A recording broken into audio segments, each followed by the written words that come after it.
Subject కి ఒక teacher ఉంటారు, అన్ని సబ్జెక్టులు నన్ను చదవమంటారు. ఇంత చిన్న బుర్రలో అన్ని ఎలా నింపాలి? Class work, home work, fair notes అంటారు. సబ్జెక్ట్ కి 3 బుక్స్ పెట్టి బ్యాగ్ నింపుతారు. ఇన్ఫాక్ట్ నా బరువు కన్నా నా బ్యాగ్ బరువే ఎక్కువ.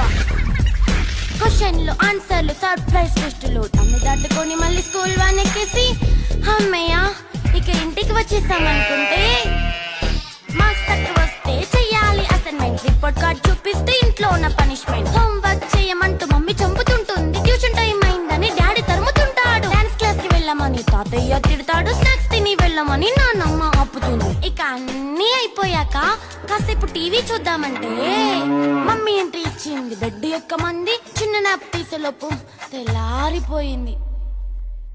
అయ్యో మళ్ళీ మొదలు ఈ స్కూల్ కష్టాలు.